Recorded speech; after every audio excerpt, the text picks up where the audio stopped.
記憶断片鳥かごの日々嘘つきだった僕を責めていてお村の向こう枯れた花さえつえ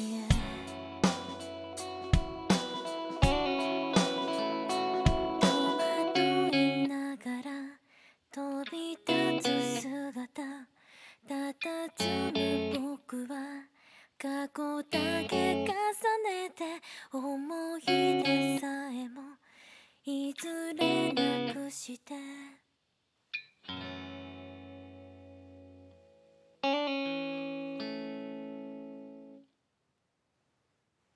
あの時から凍える日に流れ眠る日々もう一度あの手をなんてあるはずのない奇跡流れてく罪だけを胸に残して沈んでゆく一人きり夜の中手を伸ばすのは誰なんだろう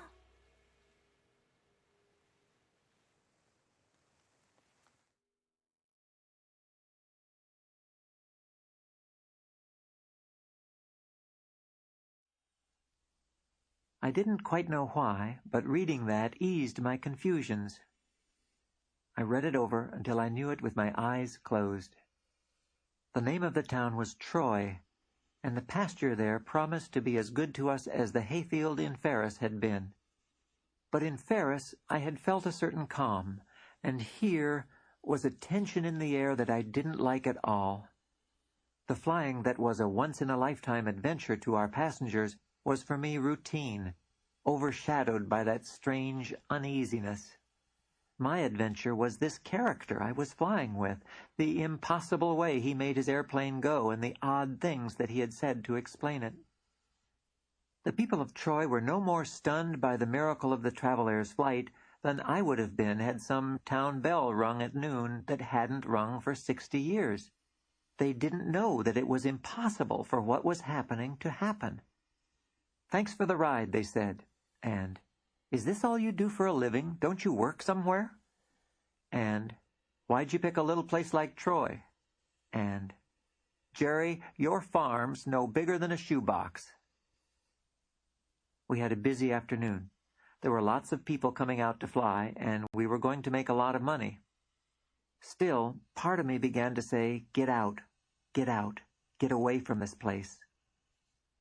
I have ignored that before, and always been sorry for it.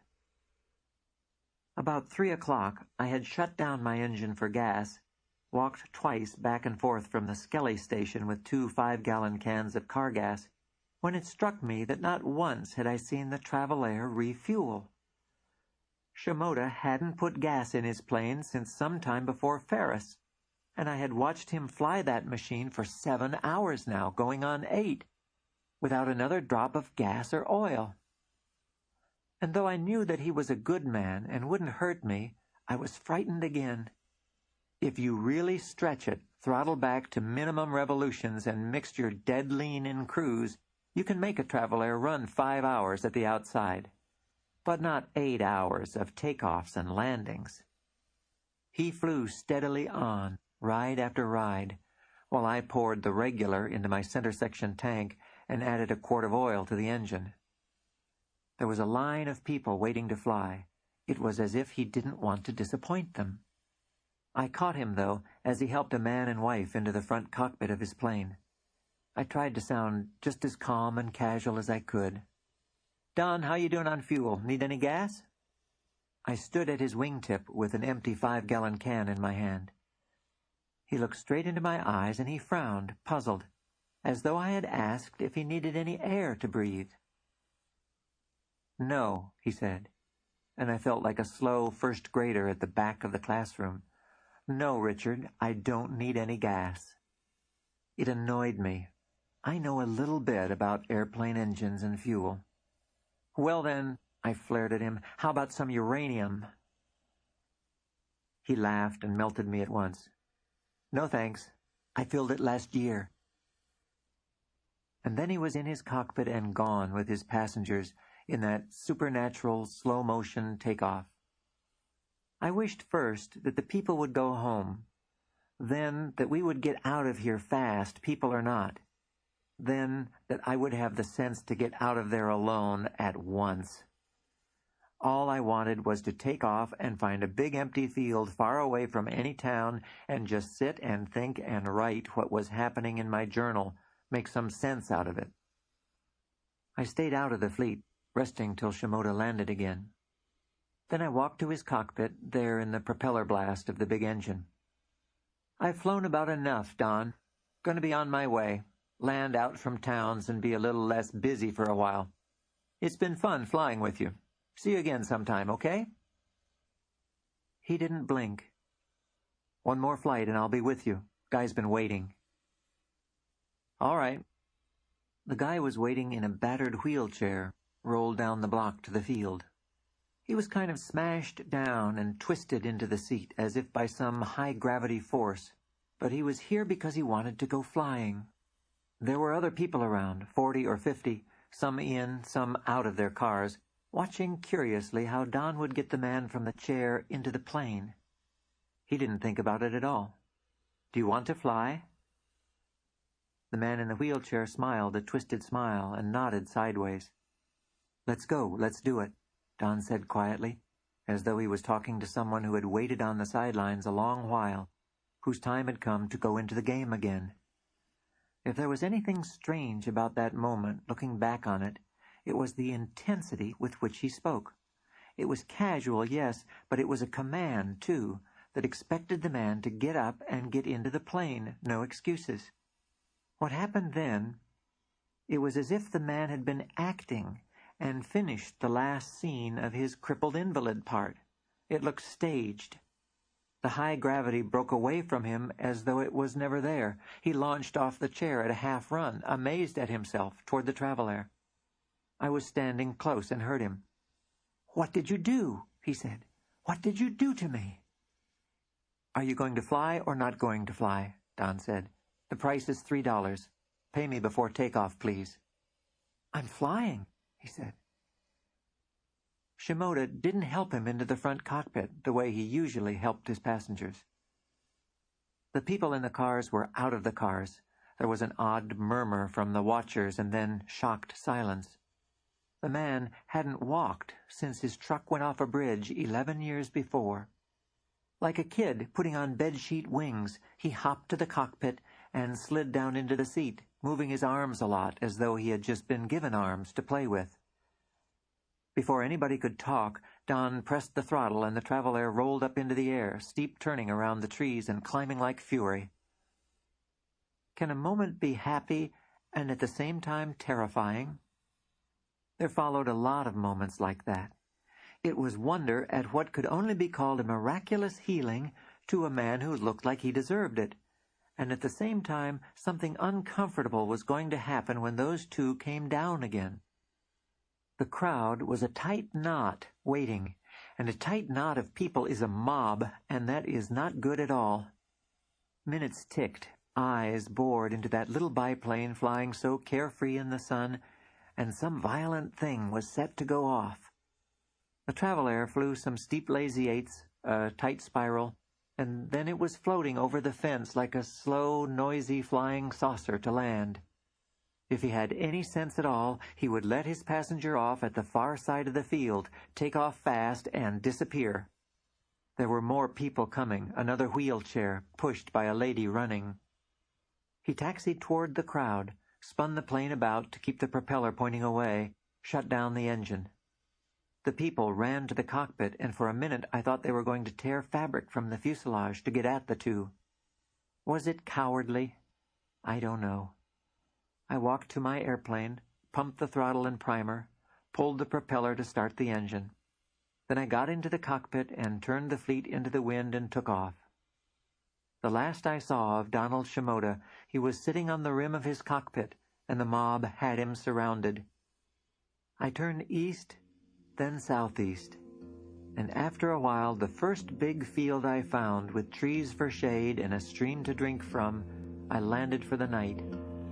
It was a long way from any town.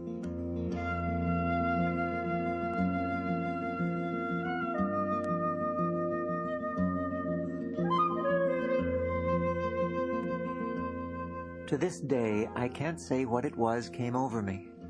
It was just that doom feeling, and it drove me out, away even from the strange, curious fellow that was Donald Shimoda. If I have to fraternize with doom, even the Messiah himself is not powerful enough to make me hang around. It was quiet in the field, a silent, huge meadow open to the sky.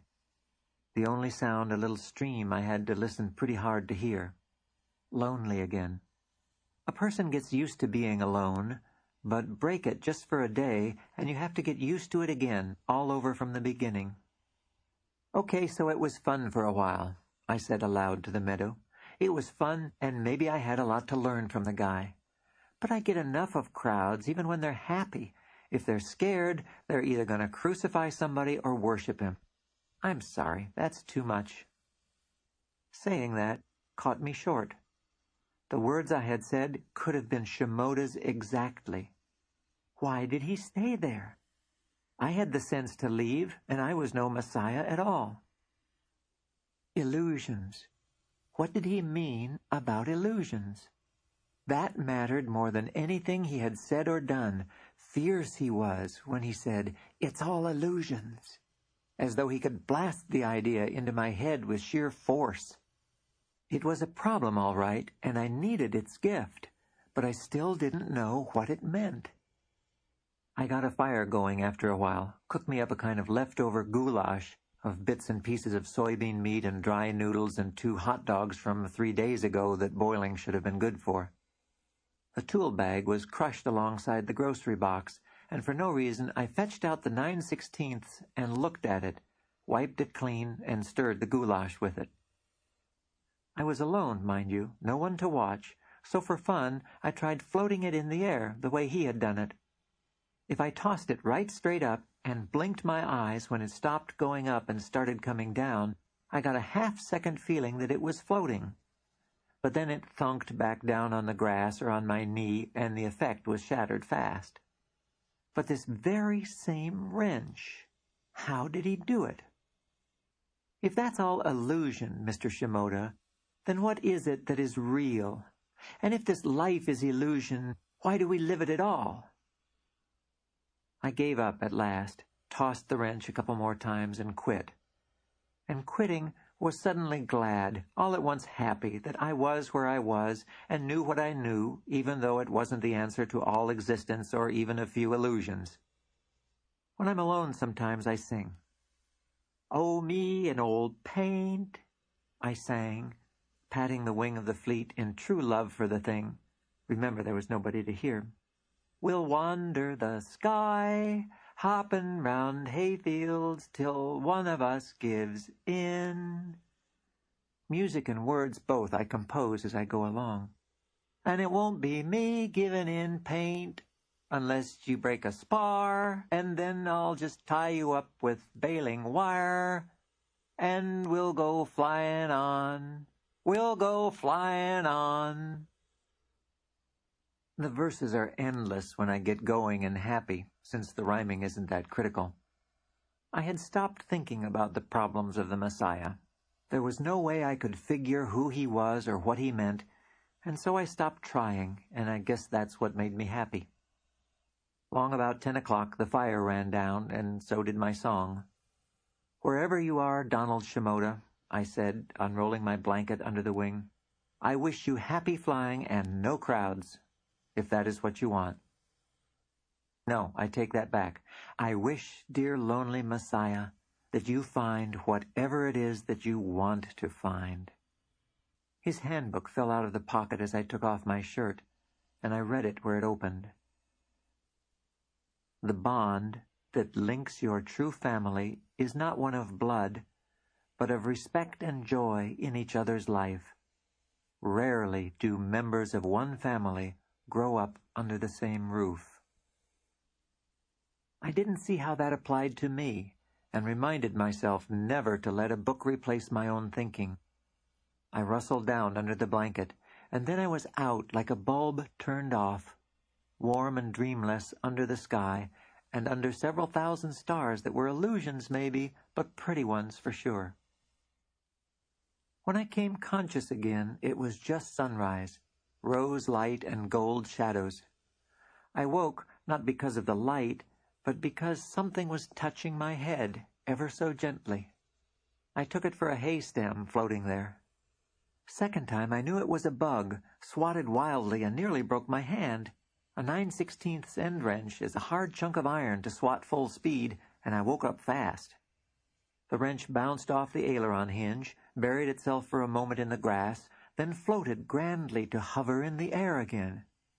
Then as I watched, coming wide awake, it sank softly back down to the ground and was still. By the time I thought to pick it up, it was the same old 9/16 I knew and loved, just as heavy, just as eager to get at all those pesky nuts and bolts. Well, hell! I never say hell or damn, carry over from an ego thing as a child. But I was truly puzzled, and there was nothing else to say. What was happening to my wrench? Donald Shimoda was 60 miles at least over some horizon from here. I hefted the thing, examined it, balanced it, feeling like a prehistoric ape that cannot understand a wheel is turning before its very eyes. There had to be some simple reason. I gave up at last, annoyed, put it on the tool bag, and lit the fire for my pan bread. There was no rush to go anywhere.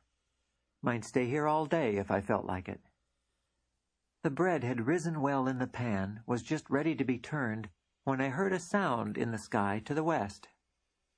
There was no way that the sound could have been Shimoda's airplane, no way anybody could have tracked me to this one field out of millions of Midwest fields, but I knew that it was him, and started whistling, watching the bread in the sky and trying to think of something very calm to say when he landed. It was the Travel-Air, all right. Flew in low over the fleet, pulled up steep in a show-off turn, slipped down through the air and landed 60 miles per hour, the speed a Travel-Air ought to land. He pulled alongside and shut down his engine. I didn't say a thing. Waved, but didn't say a word. I did stop whistling. He got out of the cockpit and walked to the fire. "Hi, Richard." "You're late," I said. "Almost burned the pan bread." "Sorry." I handed him a cup of stream water and a tin plate with half the pan bread and a chunk of margarine. "How'd it go?" I said. "Went okay," he said with an instant's half-smile. "I escaped with my life." "Had some doubts you would." He ate the bread for a while in silence. "You know," he said at last, contemplating his meal, "this is really terrible stuff." "Nobody says you have to eat my pan bread," I said crossly. "Why does everybody hate my pan bread? Nobody likes my pan bread." "Why is that?" ascended Master. "Well," he grinned, "and I'm speaking as God now, I'd say that you believe that it's good and that therefore it does taste good to you. Try it without deeply believing what you believe, and it's sort of like a fire after a flood in a flour mill, don't you think? You meant to put the grass in, I guess. Sorry, fell in off my sleeve somehow. But don't you think the basic bread itself, not the grass or the little charred part there, the basic pan bread, don't you think—" "Terrible," he said, handing me back all but a bite of what I had handed to him. "I'd rather starve. Still have the peaches?" "In the box." How had he found me in this field? A 28-foot wingspan in 10,000 miles of prairie farmland is not an easy target, looking into the sun especially. But I vowed not to ask. If he wanted to tell me, he would tell me. "How did you find me?" I said. "I could have landed anywhere." He had opened the peach can and was eating peaches with a knife, not an easy trick. "Like attracts like," he muttered, missing a peach slice. "Oh? Cosmic law." "Oh." I finished my bread and then scraped the pan with sand from the stream. That sure is good bread. "Do you mind explaining? How is it that I am like your esteemed self?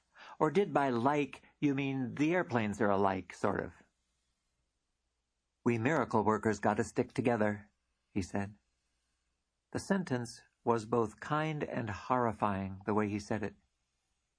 Don? Referring to your last comment? Perhaps you'd like to tell me what you had in mind, we miracle workers?" "From the position of the 9/16ths on the tool bag, I'd say you were running the old levitate the end wrench trick this morning. Tell me if I'm wrong." "Wasn't running anything. I woke up, the thing woke me up by itself." "Oh, by itself." He was laughing at me. "Yes, by itself." "Your understanding of your miracle working, Richard, is as thorough as your understanding of bread baking."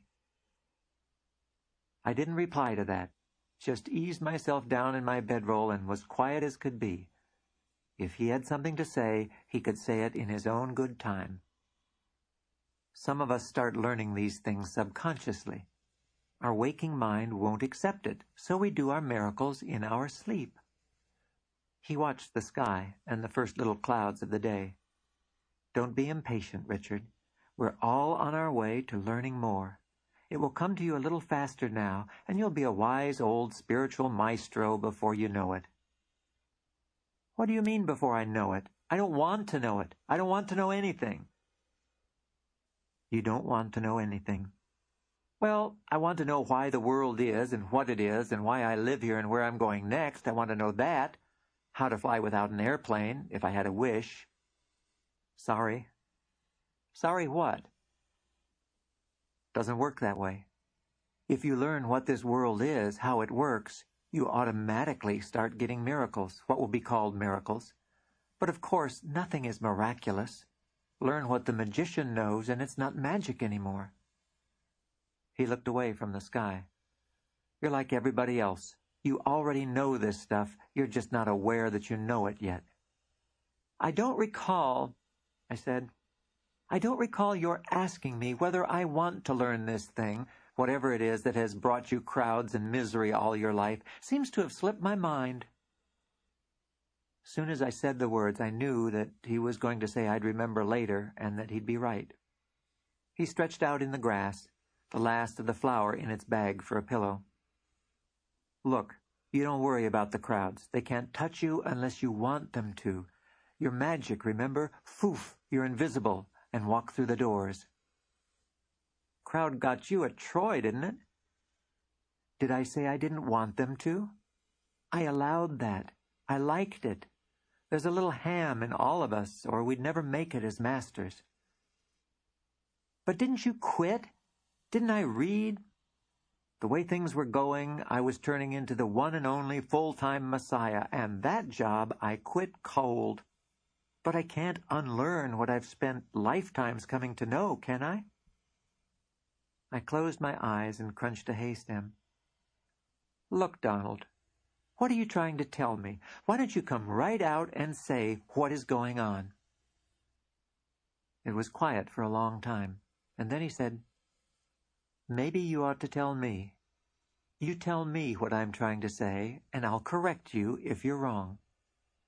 I thought about that a minute and decided to surprise him. "Okay, I'll tell you." I practiced then, pausing, to see how long he could wait if what I said didn't come out too fluent. The sun was high enough now to be warm, and way off in some hidden field a farmer worked a diesel tractor, cultivating corn on Sunday. "Okay, I'll tell you. First of all, it was no coincidence when I first saw you landed down in the field at Ferris, right?" He was quiet as the hay growing. "And second of all, you and I have some kind of mystical agreement which apparently I have forgotten and you haven't." only a soft wind blowing and the distant tractor sound wafting back and forth with it. There was part of me listening that didn't think what I said was fiction. I was making up a true story. I'm going to say that we met 3,000 or 4,000 years ago, give or take a day.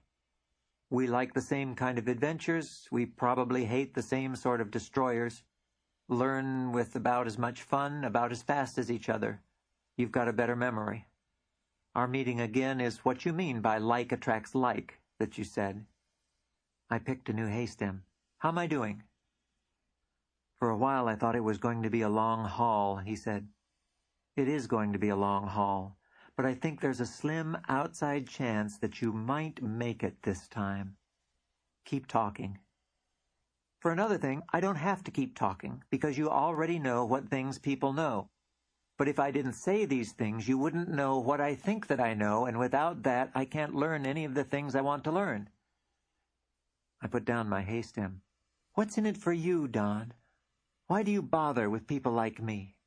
Whenever somebody as advanced as you are, he gets all these miracle powers as byproducts. You don't need me. You don't need anything at all from this world. I turned my head and looked at him.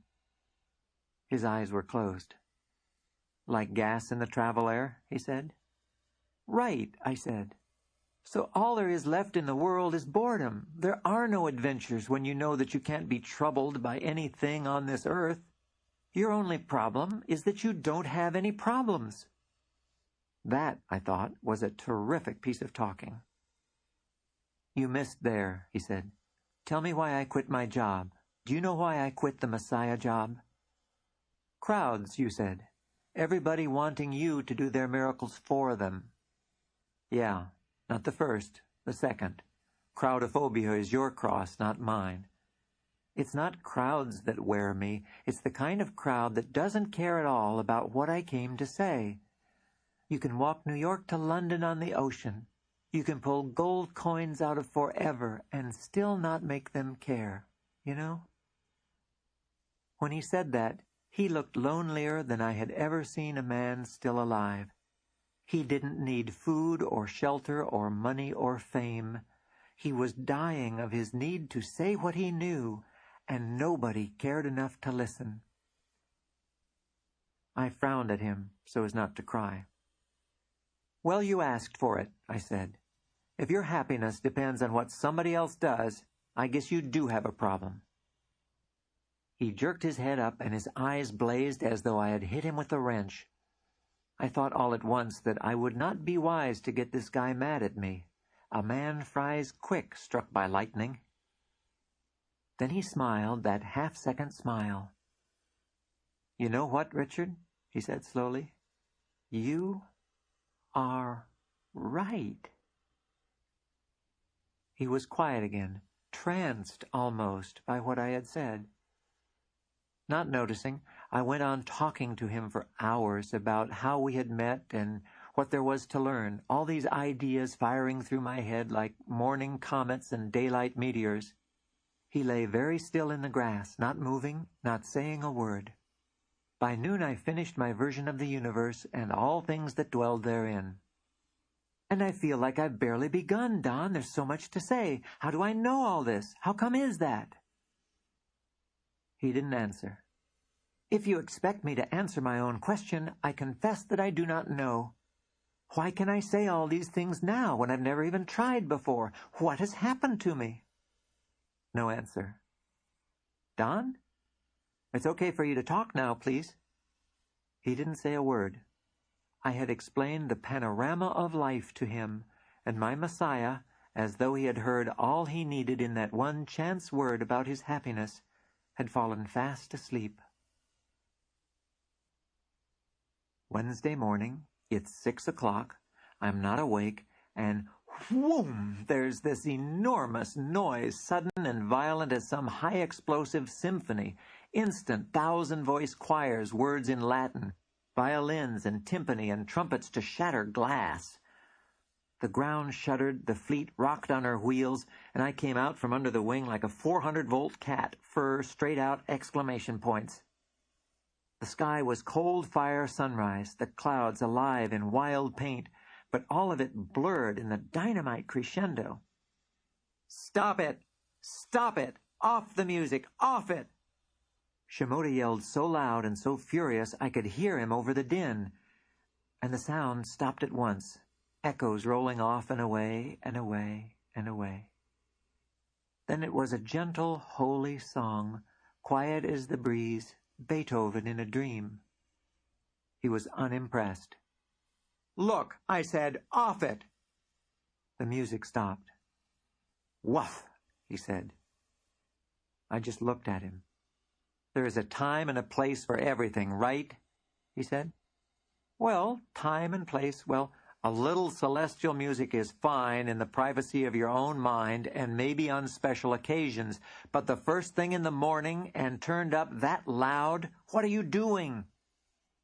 "What am I doing? Don, I was sound asleep. What do you mean, what am I doing?" He shook his head, shrugged his shoulders helplessly, snorted, went back to his sleeping bag under the wing. The handbook was upside down in the grass where it had fallen. I turned it over carefully and read, "Argue for your limitations, and sure enough, they're yours." There was a lot I didn't understand about messiahs.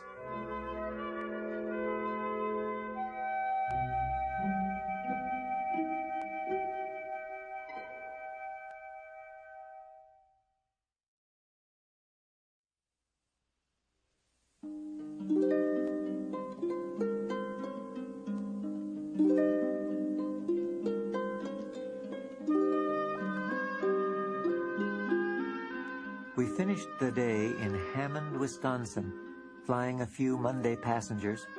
Then we walked to town for dinner and started back. Don, I will grant you that this life can be interesting or dull or whatever we choose to make it. But even in my brilliant times, I have never been able to figure out why we're here in the first place. Tell me something about that. We passed the hardware store, closed, and the movie theater, open, Butch Cassidy and the Sundance Kid. And instead of answering, he stopped, turned back on the sidewalk. "You have money, don't you?" "Lots. What's the matter?" "Let's see the show," he said. "You buy?" "I don't know, Don. You go ahead. I'll get back to the airplanes. Don't like to leave 'em alone too long." What was suddenly so important about a motion picture? "The planes are okay. Let's go to the show." "It's already started." "So we come in late." He was already buying his ticket.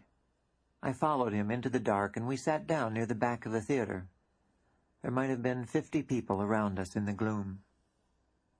I forgot about why we came after a while and got caught up in the story, which I've always thought is a classic movie anyway.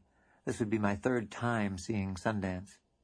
The time in the theater spiraled and stretched the way it does in a good film, and I watched a while for technical reasons, how each scene was designed and fit to the next, why this scene now and not later on. I tried to look at it that way, but got spun up in the story and forgot. About the part where Butch and Sundance are surrounded by the entire Bolivian army, almost at the end, Shimoda touched my shoulder. I leaned toward him, watching the movie, wishing he could have kept whatever he was going to say till after it was over. "Richard?" "Yeah." "Why are you here?" "It's a good movie, Don." "Shh." Butch and Sundance, blood all over them, were talking about why they ought to go to Australia. "Why is it good?" he said. "It's fun. Shh, I'll tell you later." "Snap out of it. Wake up. It's all illusions." I was irked. "Donald, there's just a few minutes more, and then we can talk all you want. But let me watch the movie, okay?" He whispered intensely, dramatically. "Richard, why are you here?" "Look, I'm here because you asked me to come in here." I turned back and tried to watch the end. "You didn't have to come. You could have said no thank you." "I like the movie." A man in front turned to look at me for a second. "I like the movie, Don. Is there anything wrong with that?" "Nothing at all," he said, and he didn't say another word till it was over, and we were walking again past the used tractor lot and out into the dark toward the field and the airplanes. It would be raining before long. I thought about his odd behavior in the theater. You do everything for a reason, Don? Sometimes. Why the movie? Why did you all of a sudden want to see Sundance? You asked a question. Yes. Do you have an answer? That is my answer. We went to the movie because you asked a question. The movie was the answer to your question. He was laughing at me. I knew it. What was my question? There was a long, pained silence. Your question, Richard, was that even in your brilliant times you have never been able to figure out why we are here. I remembered. And the movie was my answer. Yes. Oh. You don't understand, he said. No. That was a good movie, he said, but the world's best movie is still an illusion, is it not? The pictures aren't even moving. They only appear to move. Changing light that seems to move across a flat screen set up in the dark? Well, yes. I was beginning to understand. The other people anywhere who go to any movie show, why are they there when it is only illusions? Well, it's entertainment, I said. Fun, that's right, 1. Could be educational. Good, it is always that. Learning, 2. Fantasy, escape. That's fun, too. 1. Technical reasons, to see how a film is made. Learning, 2. Escape from boredom. Escape, you said that. Social, to be with friends, I said. Reason for going, but not for seeing the film. That's fun anyway. 1. Whatever I came up with fit his 2 fingers. People see films for fun or for learning or for both together. And a movie is like a lifetime, Don, is that right? Yes. Then why would anybody choose a bad lifetime, a horror movie? They not only come to the horror movie for fun, they know it is going to be a horror movie when they walk in, he said. But why? Do you like horror films? No. Do you ever see them? No. But some people spend a lot of money and time to see horror or soap opera problems that to other people are dull and boring. He left the question for me to answer. Yes. You don't have to see their films, and they don't have to see yours. That is called freedom. But why would anybody want to be horrified or bored? Because they think they deserve it for horrifying somebody else? Or they like the excitement of horrification? Or that boring is the way they think films have to be? Can you believe that lots of people, for reasons that are very sound to them, enjoy believing that they are helpless in their own films? No, you can't. No, I can't, I said. Until you understand that, you will wonder why some people are unhappy. They are unhappy because they have chosen to be unhappy. And, Richard, that is all right. We are game-playing, fun-having creatures. We are the otters of the universe. We cannot die, we cannot hurt ourselves any more than illusions on the screen can be hurt. But we can believe we're hurt in whatever agonizing detail we want. We can believe we're victims, killed and killing, shuddered around by good luck and bad luck. Many lifetimes? I asked. How many movies have you seen? Oh. Films about living on this planet, about living on other planets, anything that's got space and time is all movie and all illusion, he said. But for a while we can learn a huge amount and have a lot of fun with our illusions, can we not? How far do you take this movie thing, Don? How far do you want? You saw the film tonight partly because I wanted to see it. Lots of people choose lifetimes because they enjoy doing things together. The actors in the film tonight have played together in other films. Before or after depends on which film you've seen first, or you can see them at the same time on different screens. We buy tickets to these films, paying admission by agreeing to believe in the reality of space and the reality of time, Neither one is true, but anyone who doesn't want to pay that price cannot appear on this planet, or in any space-time system at all. Are there some people who don't have any lifetimes at all in space-time? Are there some people who never go to movies? I see. They get their learning in different ways? Right you are, he said, pleased with me. Space-time is a fairly primitive school, but a lot of people stay with the illusion even if it is boring, and they don't want the lights turned on early. Who writes these movies, Don? Isn't it strange how much we know if only we ask ourselves instead of somebody else? Who writes these movies, Richard? We do, I said. Who acts? Us. Who's the cameraman, the projectionist, the theater manager, the ticket taker, the distributor, and who watches them all happen? Who is free to walk out in the middle any time, change the plot whenever? Who is free to see the same film over and over again? Let me guess, I said. Anybody who wants to? Is that enough freedom for you? He said. And is that why movies are so popular, that we instinctively know they are a parallel of our own lifetimes? Maybe so, maybe not. Doesn't matter much, does it? What's the projector? Mind, I said. No, imagination. It's our imagination, no matter what you say. What's the film? He asked. Got me. Whatever we give our consent to put into our imagination? Maybe so, Don. You can hold a reel of film in your hands, he said, and it's all finished and complete. Beginning, middle, end are all there that same second, that same millionth of a second. The film exists beyond the time that it records, and if you know what the movie is, you know generally what's going to happen before you walk into the theater. There's going to be battles and excitement, winners and losers, romance, disaster. You know that's all going to be there. But in order to get caught up and swept away in it, in order to enjoy it to its most, you have to put it in a projector and let it go through the lens minute by minute. Any illusion requires space and time to be experienced. So you pay your nickel and you get your ticket and you settle down and forget what's going on outside the theater, and the movie begins for you. And nobody's really hurt. That's just tomato sauce blood. No, it's blood all right, he said, but it might as well be tomato sauce for the effect it has on our real life. And reality? Reality is divinely indifferent, Richard.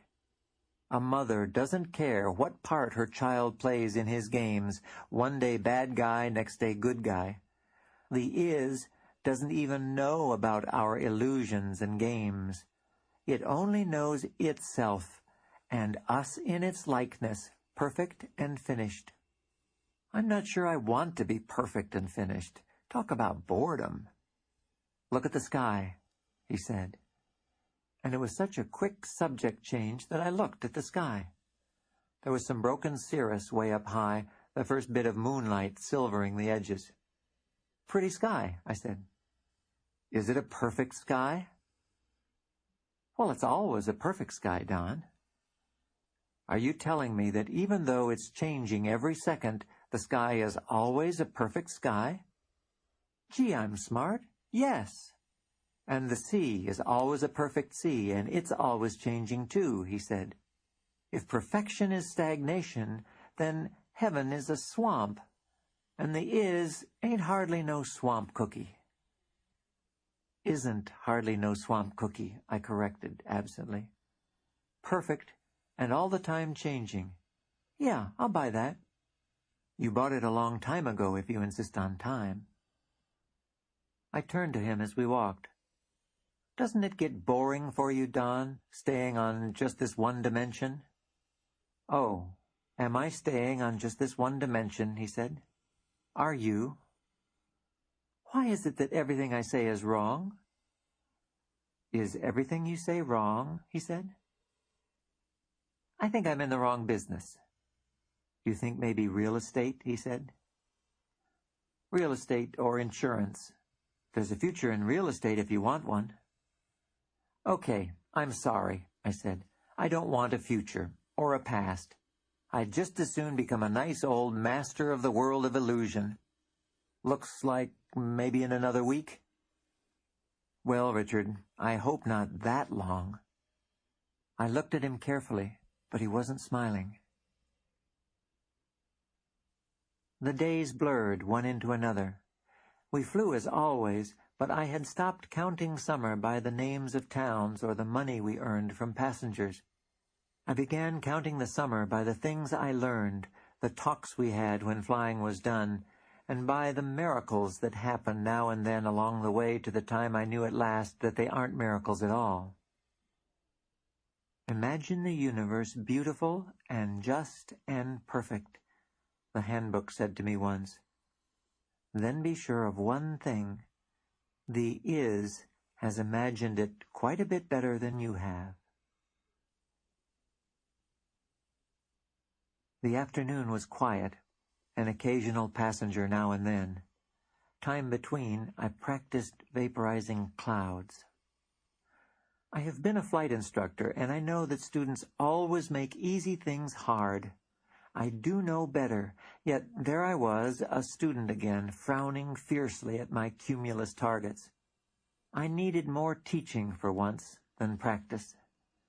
Shimoda was stretched out under the fleet's wing, pretending to be asleep. I kicked him softly on the arm, and he opened his eyes. "I can't do it," I said. "Yes, you can," he said, and closed his eyes again. "Don, I've tried. Just when I think something's happening, the cloud strikes back and goes poofing up bigger than ever." He sighed and sat up. "Pick me a cloud, an easy one, please." I chose the biggest, meanest cloud in the sky, 3,000 feet tall, bursting up white smoke from hell. "The one over the silo yonder," I said, "the one that's going black now." He looked at me in silence.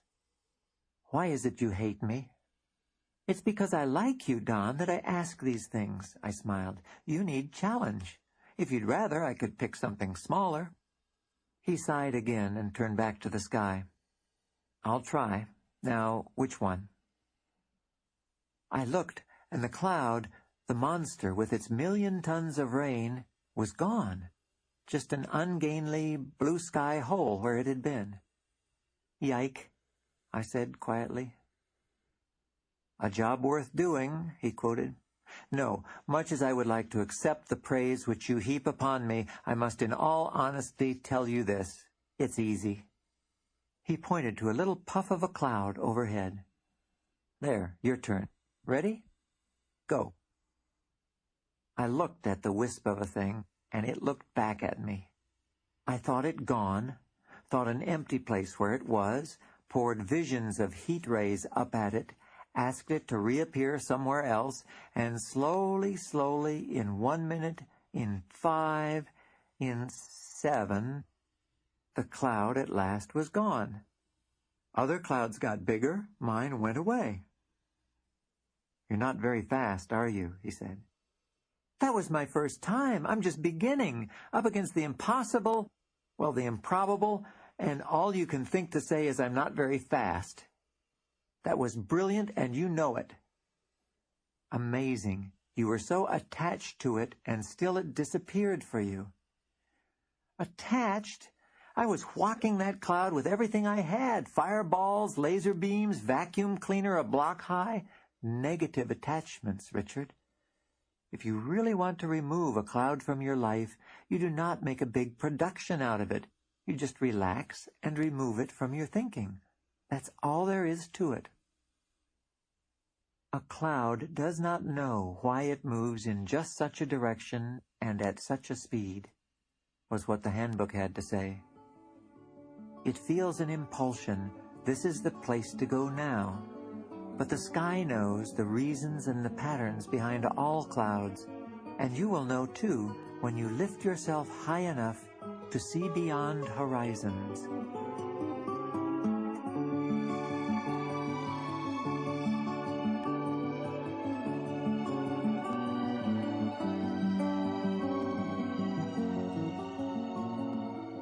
You are never given a wish, without also being given the power to make it true. You may have to work for it, however.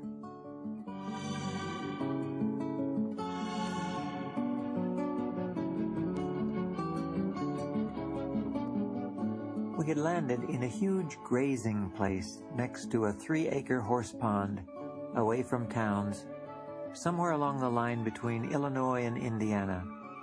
No passengers. It was our day off, I thought. "Listen," he said. "Don't listen. Just stay there quiet and watch. What you are going to see is not any miracle.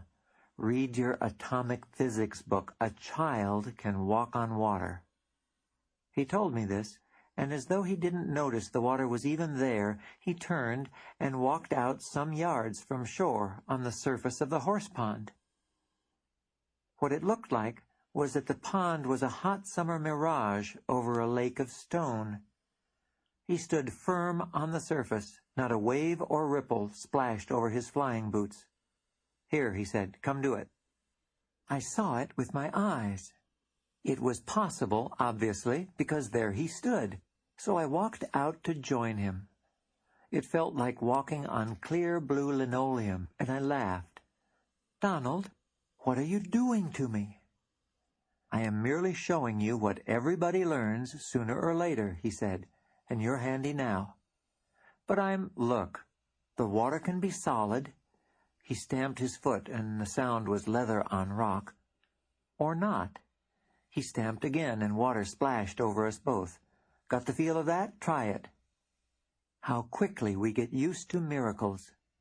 In less than a minute, I began to think that walking on water is possible, is natural, well, so what? But if the water is solid now, how can we drink it? Same way we walk on it, Richard. It isn't solid, and it isn't liquid. You and I decide what it's going to be for us. If you want water to be liquid, think it liquid, act as if it's liquid, drink it. If you want it to be air, act as if it's air, breathe it. Try. Maybe it's something about the presence of an advanced soul, I thought.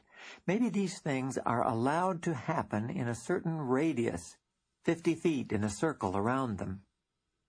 I knelt on the surface and dipped my hand into the pond. Liquid. Then I lay down and put my face into the blue of it and breathed, trusting. It breathed like warm liquid oxygen, no choking or gasping. I sat up and looked a question at him, expecting him to know what was in my mind. "Speak," he said. "Why do I have to speak?" "For what you have to say, it's more precise to talk in words. Speak." If we can walk on water and breathe it and drink it, why can't we do the same to land? Yes, good. You will notice. He walked to the shore, easily as walking a painted lake, but when his feet touched the ground, the sand and grass at the edge, he began to sink, until with a few slow steps he was up to his shoulders in earth and grass. It was as though the pond had suddenly become an island, and the land about had turned to sea. He swam for a moment in the pasture, splashing it about him in dark loam drops, then floated on top of it, then rose and walked on it. It was suddenly miraculous to see a man walking on the ground. I stood on the pond and applauded his performance. He bowed and applauded mine. I walked to the edge of the pond, thought the earth to liquid, and touched it with my toe. Ripples spread into the grass in rings. "How deep is the ground?" I nearly asked aloud. "The ground will be as deep as I think it will be." 2 feet deep, I thought. It will be 2 feet deep, and I'll wade. I stepped confidently into the shore and sank over my head, an instant drop-off. It was black underground, scary, and I fought to the surface, holding my breath, flailing out for some solid water for the edge of the pond to hold on to. He sat on the grass and laughed. "You are a remarkable student. Do you know that?" "I ain't no student at all. Get me out of here." "Get yourself out." I stopped struggling. I see it solid, and I can climb right out. I see it solid, and I climbed out, caked and crusted in black dirt. Man, you really get dirty doing this. His own blue shirt and jeans were without spot or mote of dust. Ah! I shook the dirt out of my hair, flapped it out of my ears. Finally, I put my wallet on the grass, walked into the liquid water, and cleaned myself the traditional wet way. I know there's a better way to get clean than this. There's a faster way, yes. Don't tell me, of course. Just sit there and laugh and let me figure it all out for myself. Okay. I finally had to walk squishing back to the fleet and change clothes, hanging the wet stuff on the flying wires to dry. Richard, don't forget what you did today. It is easy to forget our times of knowing, to think they've been dreams or old miracles one time. Nothing good is a miracle. Nothing lovely is a dream. The world is a dream, you say, and it's lovely sometimes. Sunset, clouds, sky. No, the image is a dream. The beauty is real. Can you see the difference? I nodded, almost understanding. Later, I sneaked a look in the handbook. The world is your exercise book, the pages on which you do your sums. It is not reality, although you can express reality there if you wish. You are also free to write nonsense, or lies, or to tear the pages. The original sin is to limit the is. Don't.